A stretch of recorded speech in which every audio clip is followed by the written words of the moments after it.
Okay, so I'm going to have you guys help me out with these problems. See if you can figure out what it means to raise something to the 1/2.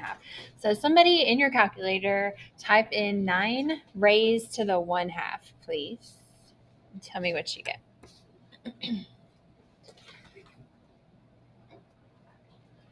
So it's just 9 and then raise it to the 1/2. Anyway, it's just a regular number. What did you get, Gavin? 3? All right. Somebody else do 25 raised to the 1/2, please. Right. Right. And then 49 raised to the 1/2. All right. So do you see some kind of relationship between those numbers that would be the same each time? Yes. So the square root of 9 is 3, and the square root of 25 is 5. So raising to the 1/2 means the same thing as taking the square root. So what do you think possibly it would mean to raise to the 1/3? Cube root. So if you typed in 8 to the 1/3, you would get 2 because the cube root of 8 is 2. And this would mean the same thing as the cube root of 64, which would be 4. And then 1/4 would be the fourth root of 81, which is 3. All right, so you guys figured it out on your own. All right, so on your notes, the topic is going to be 6.2, and we're going to talk about rational exponents.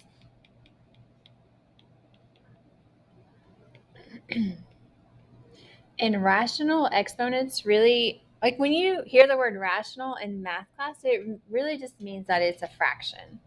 So all of our exponents are going to be fractions in this lesson. And we've pretty much figured out part of the lesson just now. But if we have a raised to the 1/n, that means the nth root of a. Now sometimes that numerator is not 1.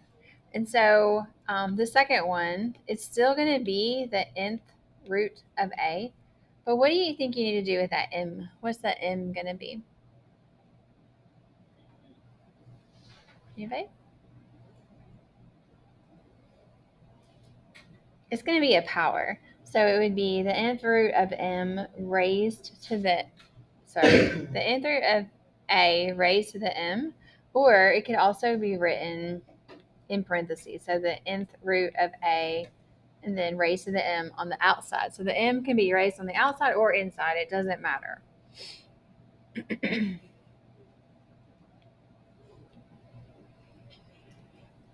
All right. So bless you. Bless you. All right. So on these problems, we're going to do the odds together, and the evens are going to be what you're going to do for your assignment. So on number 1, if we have x raised to the 1/4, raising to the 1/4 just means the fourth root. So that would just be the fourth root of x. All right. We're going to skip over to number 3. Raised into the 1/2 means the square root. And so since all of this is raised to the 1/2, all of that is going to go under the square root.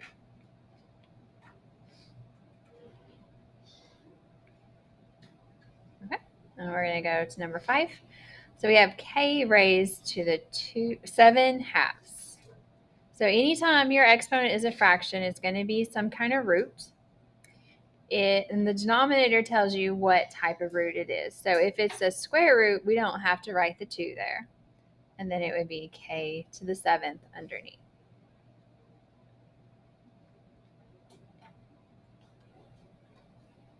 Okay, let's go to the next one. All right, so we have AB raised to the 3/4. So I know I'm going to have AB in here. What type of root is it going to be, the cube root or the fourth root? What do y'all think? The fourth root. So whatever is on the bottom, that's the type of root. And whatever is on the top, that is the exponent.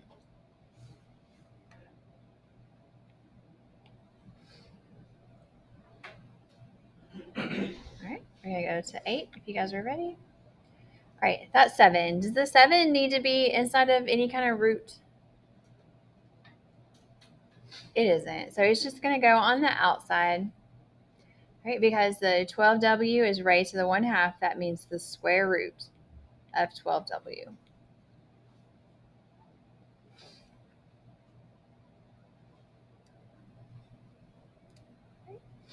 Now these next examples, we're just going to do the opposite. So it's going to be written as a root, and we're going to write it with the exponent. So let's look at number 11. So we have the square root of xy. Now since there are two different things, we do need to put it in parentheses. And then the exponent that means square root is the 1/2. So it's raised to the 1/2.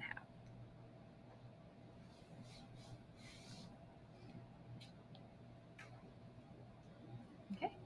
And then number 13. All right, so we have 11. Oops. And then because there's a root, I know my exponent is going to be a fraction.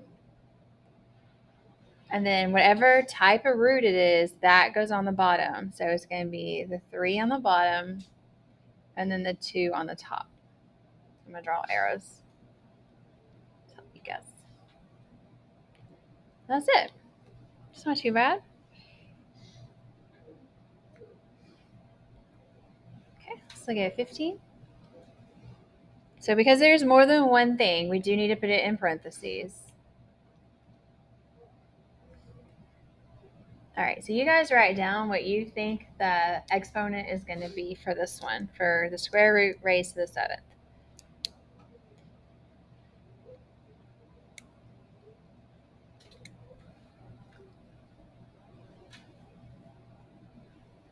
All right, so it should be raised to the 7 halves.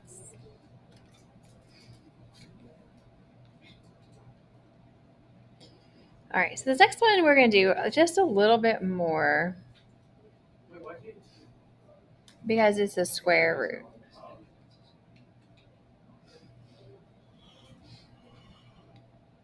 All right, so the next one, each one of these has its own power, and the root is the square root, so it's going to be, it's going to be 10 to the 5 halves, and then a to the 3 halves, and b to the 8 halves. Now, more than likely, if this was a multiple choice question, they wouldn't leave the answer like this. They would go ahead and reduce, like this fraction will reduce. So more than likely, I feel like it would be 10 to the 5 halves, a to the 3 halves, and then just b to the 4th as the final answer.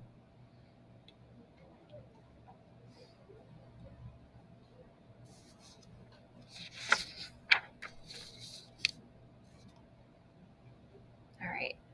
So on the back, we're going to keep doing the same thing, like with the exponents that are fractions, but we're going to use the old rules, like the rules that we learned about in Algebra 1 and then we've reviewed this year. So we're going to simplify. All right, so our first step is to write in exponential form if we need to. So this is already in exponential form, so we don't need to. And then we're going to use the exponent rules. So on this, we're multiplying x times x. What do we do with the exponent? Add, subtract, multiply, divide. What do you do when you're multiplying to the exponents? You guys know this? Nobody else tell me? All right, you're going to add the exponents.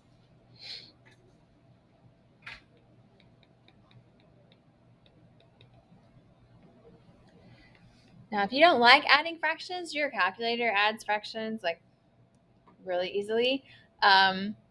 This isn't too hard. So when you add, you want a common denominator, and we have it. So then we just add the numerator. So 1/3 plus 4/3 is 5/3. And then our last step is to write your answer in simplest radical form. So because it is a fractional exponent, I know it's going to be a root. And I know it's going to be the cube root of x to the 5th. Now, yesterday we spent quite a bit of time reducing ones like this. I really want to focus on the new rules today. So I'm just going to leave my answer like this today. Now, on ones that have numbers, we're going to simplify them down. All right, so let's look at 21. We have a fraction. So we're dividing. What do you do with those exponents when you're dividing? Subtract the exponents.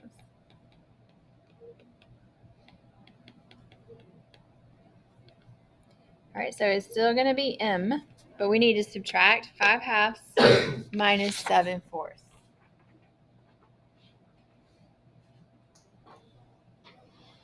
So I have it here, but I'll just retype it. So just in case you guys forgot how to do fractions, it's alpha y equals, and choose number 1.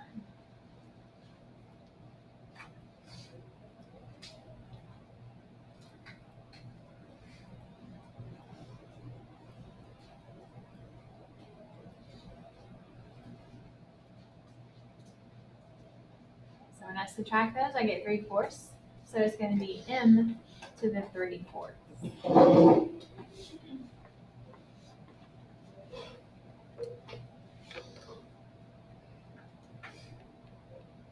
Right, and then we want to write that in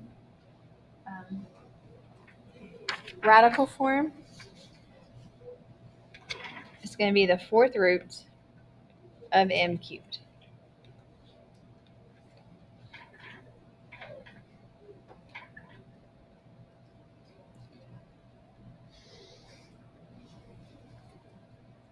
All right. So the next one, we have when we have a power raised to a power. So when you have this situation, you're going to multiply the exponents.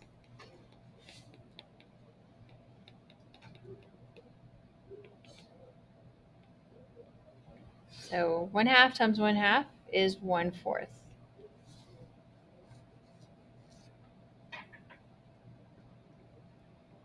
And so what that means is the 4th root of 32.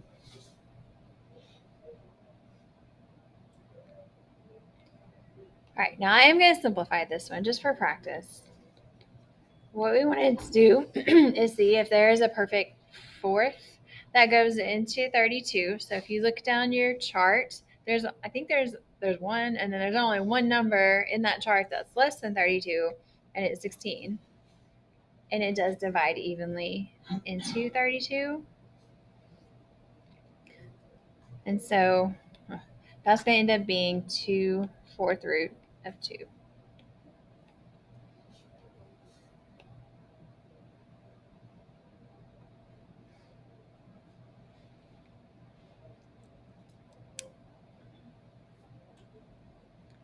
All right. Now on 25, on my paper, it doesn't look super clear. I can see it better on here for some reason, I guess because it's bigger. But that exponent is a negative 1/2.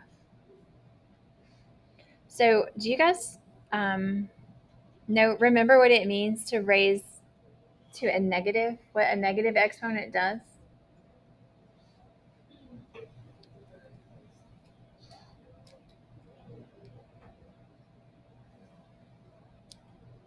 It's been a while. What it does is it just turns it into a fraction.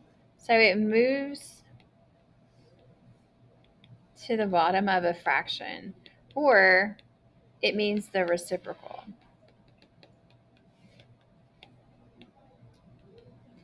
Okay, so 10 or 100 to the negative 1/2 means 1/100 to the positive 1/2, which means 1 over the square root of 100. What's the square root of 100? 10, so that's just 1/10.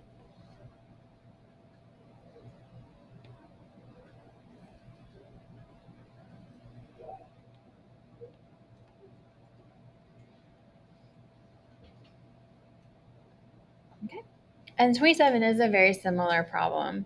So this negative exponent just means reciprocal again, or move it to the bottom of a fraction.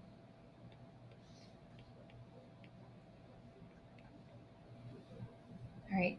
To raise something to the 1/3 is to take the cube root. And 216 is a perfect cube that's in the list from yesterday. And the cube root of it is 6. So since it was negative 216, the cube root was going to be negative 6 on the bottom.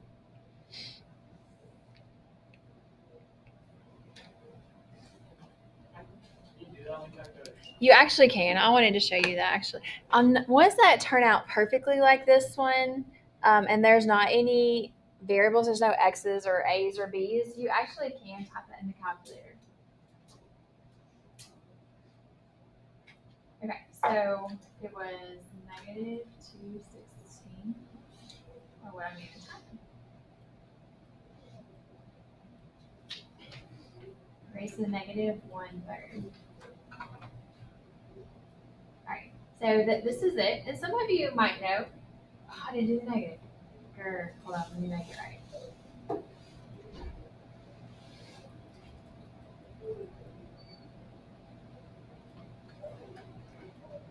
Okay, that's what it's supposed to be. Some of you might know that that is negative 1/6, but if not, it's okay. Your calculator can turn that to a fraction if you just hit math and then choose number 1. Number 1 always takes whatever decimal is in the calculator and turns it into a fraction. So there it is. So some of them you maybe could just type in the calculator, but looking at what you guys are doing, most of them you're going to have to use the rules because they just don't turn out perfectly like this one.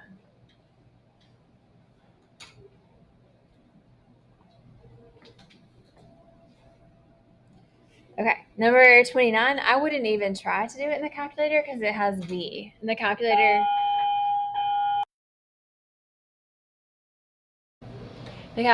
will give you an answer, but it's not going to be the right answer.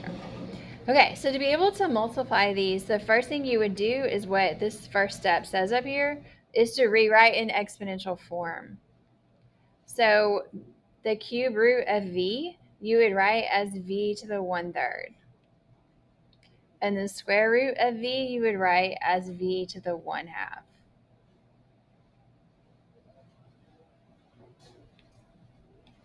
All right, and then it's just like one we started with. You're going to add the exponents.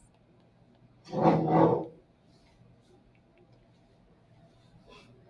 right, so in your calculator, you can do 1/3 plus 1/2, and I'm just going to tell you it is 5/6. And then we would write our answer in radical form, which would be the 6th root of V to the 5th.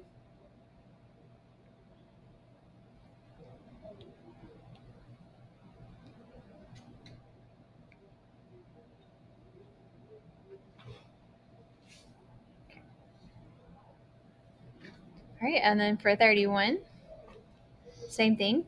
I would write the bottom as 4 to the 1/3.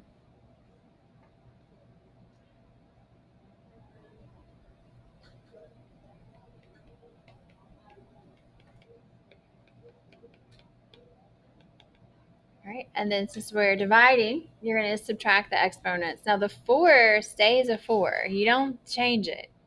You just subtract the exponents. So what is the exponent on this one on the top? 1. So you can make it a 1 if you want to. It's up to you. So 1 minus 1/3 is 2/3.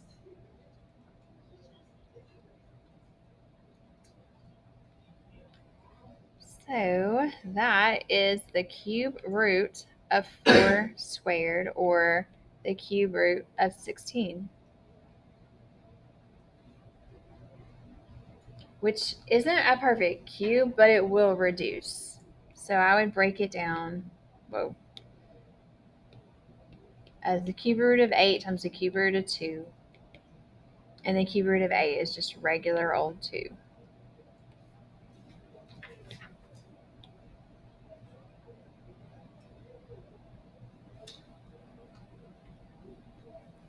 Now I'm going to do the last 2 with you. Even though 34 is even, I want to do that with you because I want y'all to see it.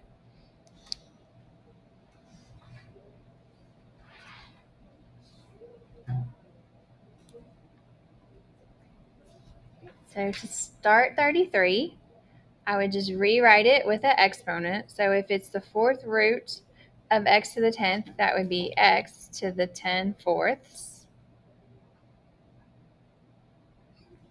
And then I would reduce that fraction. So if you don't know how to reduce it, you can type it in like a fraction in the calculator, 10 over 4, and it reduces to 5 halves,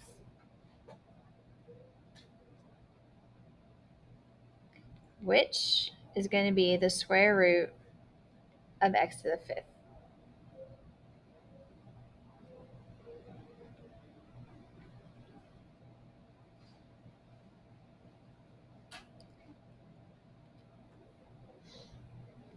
And this last one is a question that they like to put on the EOC and the ACT also. So we're going to simplify this, but I'm going to do something I haven't done yet on any other problem. I'm going to rewrite 25 in another way. Can you guys think of another way you can rewrite 25? Good. So it's same as 5 squared.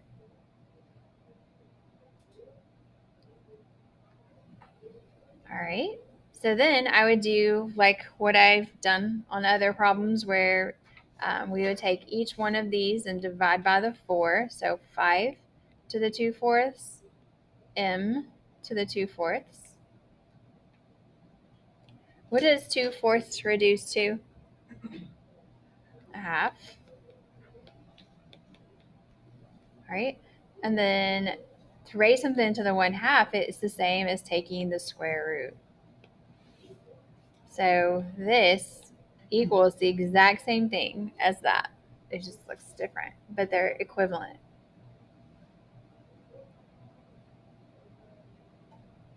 All right, so what questions do you guys have?